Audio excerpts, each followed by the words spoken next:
Good morning class. Shri Deepchand Chaudhary Mahavidyalaya Simar. आज आपके सामने साइकोलॉजी का जो आपका टॉपिक है परसेप्शन और सेंसेशन। तो सेंसेशन और परसेप्शन दोनों को आज डिफाइन करूंगी।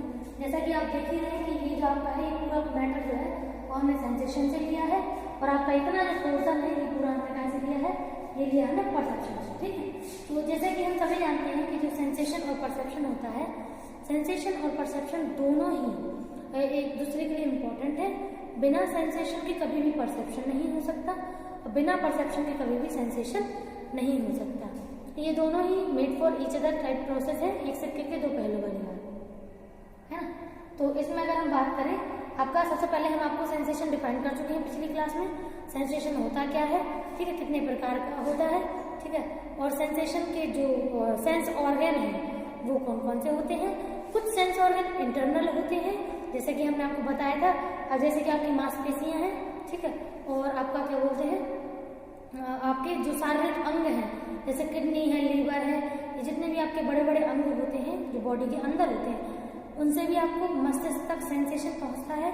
और दूसरा आपका होता है आपके जितने भी मसल्स वगैरह होते हैं, ठीक है, मसल्स मतलब जितनी भी मांसपेशियां आपकी हैं उनसे जो सेंसेशन आपके मस्तिष्क तक पहुंचता है तो वो भी इंफॉर्मेशन देने का काम करता है। ठीक है, तो क्योंकि बॉडी में अंदर भी कुछ प्रोसेस चल रही होती है और बॉडी के बाहर भी, तो हमें क्या है कि दोनों प्रकार के सेंसेशन में आते हैं। बस फर्क इतना है कि जो सेंसेशन बाहरी सेंसेशन में आते हैं वो ज्ञानेंद्रियों से मिलते हैं, जैसे आंख, कान, नाक, जीभ और त्वचा, ठीक है, और जो हमें आंतरिक सूचनाएं प्रदान करते हैं मस्तिष्क तक, उसे अपन लोग क्या बोलते हैं, वो अपन लोग बोलते हैं उसे आंतरिक सूचनाएं, ठीक है, जो मस्तिष्क तक पहुंचती है। तो यहाँ अगर हम बात करें, ये जो आपकी पूरी क्वालिटीज है, ये सारी क्वालिटीज आपकी कहलाएंगी। जैसे गुण है आपका, तीव्रता है, अवधि और विस्तार और स्थानीय, ठीक है, जैसे अपन को बोलते हैं क्वालिटी, इंटेंसिटी, ड्यूरेशन, एक्सटेंसिटी और लोकल साइन। तो ये सारे किस चीज के हैं, ये सेंसेशन के टाइप हैं। ठीक है, तो सेंसेशन इतने मतलब सेंसेशन की विशेषताएं हैं। जितने भी प्रकार के सेंसेशन होते हैं उन सभी सेंसेशन की अलग अलग क्वालिटी होती है। ठीक है, जैसे अगर हम बात करते हैं आपका सुनने वाले सेंसेशन की, तो सुनते कब है हम, जब कोई एक आवाज या ध्वनि होती है और हवा में जितने मॉलिक्यूल्स उड़ते हैं वो एक दूसरे से टकराते हैं जब, तो उनके टकराने की वजह से जो वाइब्रेशन उत्पन्न होता है वो वाइब्रेशन हमारे कानों तक पहुंचता है और उसी वाइब्रेशन के पहुंचने के बाद हमें उसकी जो क्वालिटी है वो पता चलती है। अगर वाइब्रेशन ज्यादा हार्ड होगा तो यानी कि आवाज बहुत ज्यादा तेज है, और अगर वाइब्रेशन हल्का होगा तो क्वालिटी कैसी है उसकी, स्लो है। तो ये ईयर की हो गई। जब हम बात करेंगे कानों की, सॉरी आंखों की, ठीक है, हाँ, आई की, तो आई में कैसे सेंसेशन होता है, सेंसेशन होने के लिए एक बड़ा स्रोत चाहिए होता है। जैसे ईयर के लिए मॉलिक्यूल्स होते हैं, जो हवा में बड़े धूल के कण होते हैं उन्हें मॉलिक्यूल्स बोलते हैं। ठीक है, ऐसे ही देखने के लिए रोशनी होती है।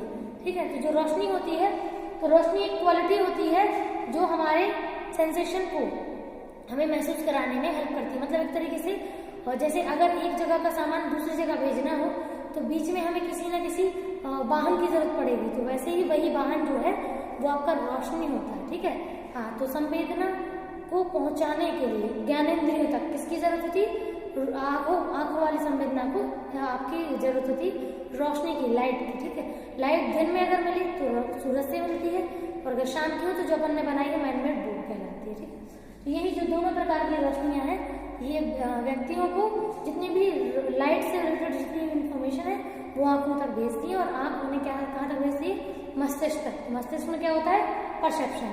ठीक है, तो ये क्वालिटी होगी। ठीक है, तो ऐसे ही जैसे मान लीजिए अलग अलग चीजों को, जैसे मान लीजिए आंख के लिए रोशनी है, कान के लिए मॉलिक्यूल्स होते हैं जो हवा में उड़ते हैं, ठीक है, और आपके जीभ के लिए लिक्विड होता है, जैसे जो तरल पदार्थ होते हैं, चाहे वो खाने पीने वाले हो, ठीक है, जितने भी प्रकार के टेस्ट होते हैं वो आपके वो भी मॉलिक्यूल्स में ही आते हैं, लेकिन वो लिक्विड मॉलिक्यूल्स कहलाते हैं।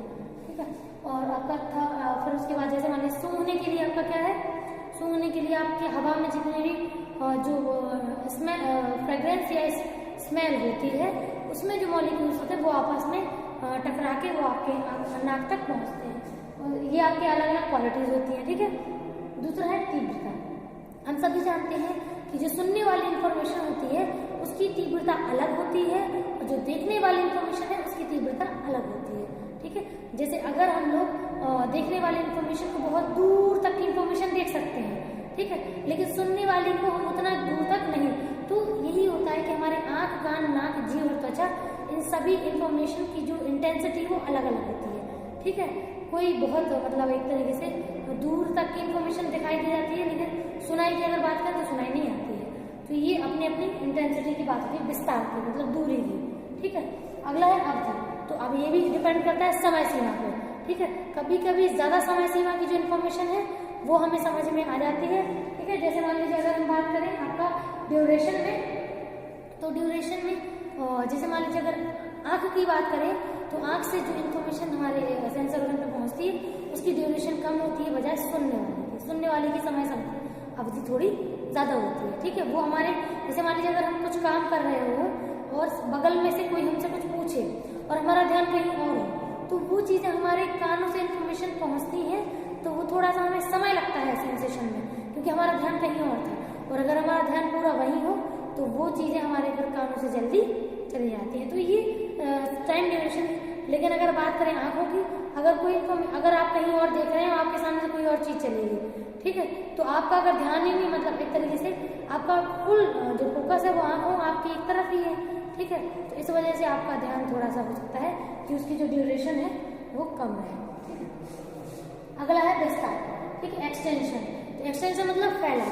जैसे मान लीजिए अगर आंखें हैं तो आंखें अपने सामने की और दाएं बाएं की आसपास की बहुत सारी इन्फॉर्मेशन कवर कर सकती हैं। ठीक है, लेकिन अगर बात करें कानों की तो कान तो और ज्यादा इन्फॉर्मेशन कवर कर सकते हैं। क्यों? क्योंकि कान होते भले ही बगल में है, लेकिन आपकी चारों डायरेक्शन की जो आवाजें हैं वो कान तक पहुंच सकती हैं।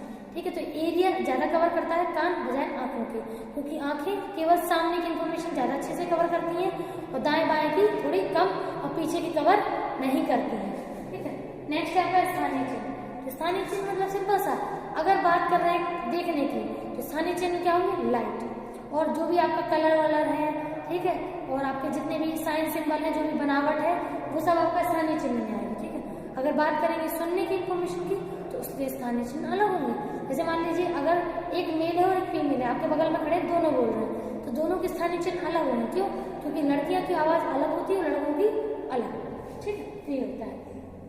अब हम इसके बाद बात करते हैं आपके परसेप्शन की। ठीक है, प्रत्यक्षीकरण की। तो जैसे ही सेंसेशन कंप्लीट होता है तो क्या स्टार्ट हो जाता है?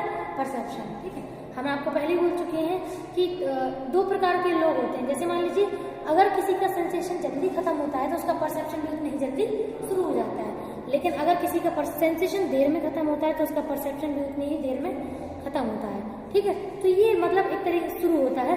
तो ये दोनों मतलब ऐसी प्रोसेस है जिसमें ऐसा कुछ फिक्स नहीं है कि कौन सी चीज कितनी, मतलब टाइम लिमिट फिक्स नहीं है, कितने टाइम में सेंसेशन खत्म होता है और इतने टाइम में परसेप्शन शुरू हो जाता है। तो ये डिपेंड करता है क्या बोलते हैं आपकी क्वालिटी पे।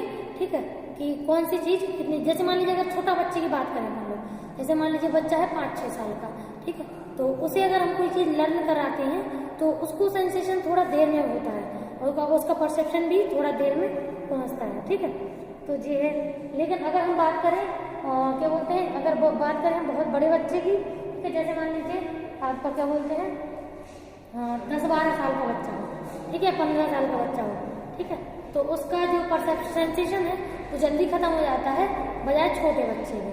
क्यों? क्योंकि उसकी जो एक्सपीरियंसेस है वो जुड़ जाते हैं। ठीक है, तो सेंसेशन और परसेप्शन जो है वो प्रैक्टिस और एक्सपीरियंस के अकॉर्डिंग भी थोड़ा सा, मतलब ब्रेन की प्रोसेस तो साथ में चलती ही है, दोनों की, ब्रेन और आपके सेंस ऑर्गन की, लेकिन डिपेंड आपके थोड़ा सा टाइम बढ़ने पे भी करता है कि अगर हम कोई चीज़ पहली बार सीखते हैं और वही चीज़ 10 बार सीख चुके होते हैं तो सेंसेशन जल्दी खत्म हो जाता है, परसेप्शन जल्दी शुरू हो जाता है। ठीक है, तो ये होता है। ठीक है, यहाँ हम बात करते हैं प्रकृति की। ठीक है, तो अगर हम बात करें प्रकृति की तो प्रकृति का सिंपल सा मीनिंग होता है कि जो भी आपका जो प्रकृति है, ठीक है, परसेप्शन में, तो परसेप्शन को अगर हम समझें तो हम सभी जानते हैं कि परसेप्शन वातावरण में आसपास जितने भी घटक होते हैं उनसे जो सूचनाएं प्राप्त होती हैं उसे अपन लोग परसेप्शन में रखते हैं। ठीक है, लेकिन अगर हम बात करें इसकी प्रकृति की तो प्रकृति में जितनी भी बाहरी सूचनाएं हैं और जो आंतरिक सूचनाएं हैं, दोनों ही प्रकार की सूचनाएं जब हमारे मस्तिष्क तक पहुंचती हैं, ठीक है, तो वे सूचनाएं हमारे मस्तिष्क तक पहुंच के वो परसेप्शन की प्रक्रिया को शुरू कर देती हैं। ठीक है, जैसे इसमें लिखा है अगर हम बोलें तो प्राणी जिस वातावरण में रहता है उसी वातावरण में अनेक प्रकार की उत्तेजनाएं उसे मिलती हैं, ठीक है, चाहे वो देखने वाली हो, सुनने वाली हो, सूंघने वाली हो, खाने वाली हो या त्वचा संबंधी हो। तो वो सारी सूचनाएं व्यक्ति को मिलती हैं और उन सूचनाओं के आधार पर व्यक्ति व्यवहार करता है, ठीक है। तो प्रकृति को अपन लोग बोल सकते हैं कि प्रकृति में सिंपल सा है, मानसिक प्रक्रिया है ये, ठीक है। जो भी क्रियाएं चलती हैं वो मानसिक रूप से चलती हैं।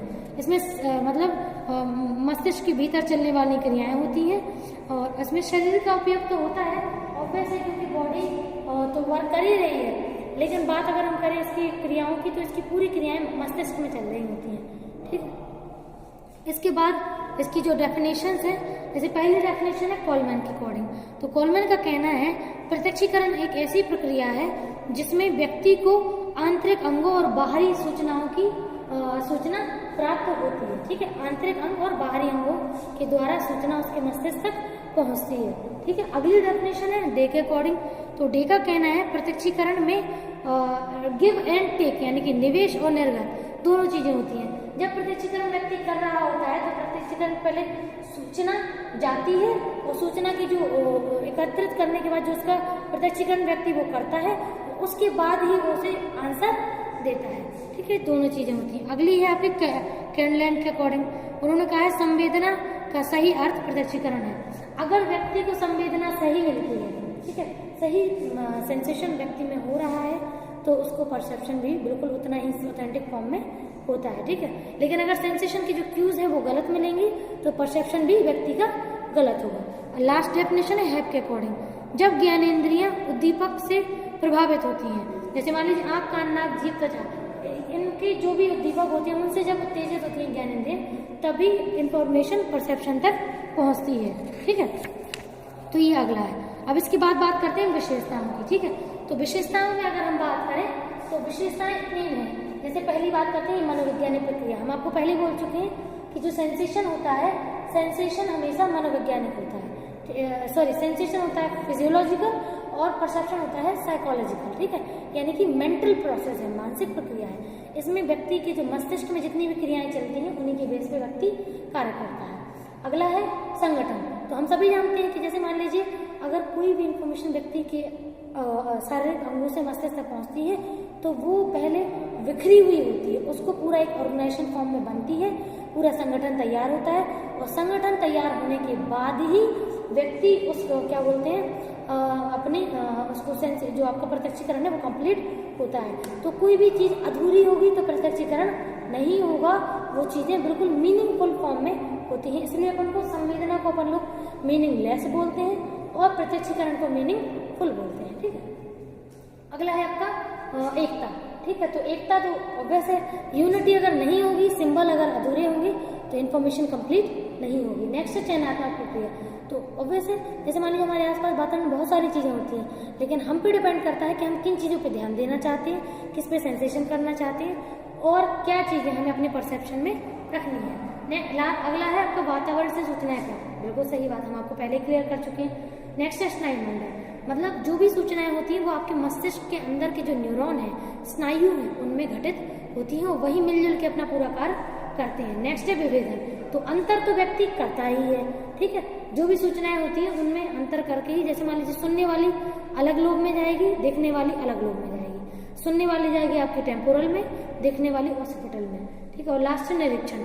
तो निरीक्षण भी व्यक्ति अपनी सूचनाओं का करता ही है और निरीक्षण के बेस पे ही व्यक्ति को सूचनाओं में अंतर करना आता है, ओके। यहाँ हम टॉपिक का पार्ट अपना कंप्लीट हुआ। इसके बाद हमें अगला करना है परसेप्चुअल लॉ, ठीक है। तो परसेप्चुअल लॉ को अपन लोग कल करेंगे। Thank you.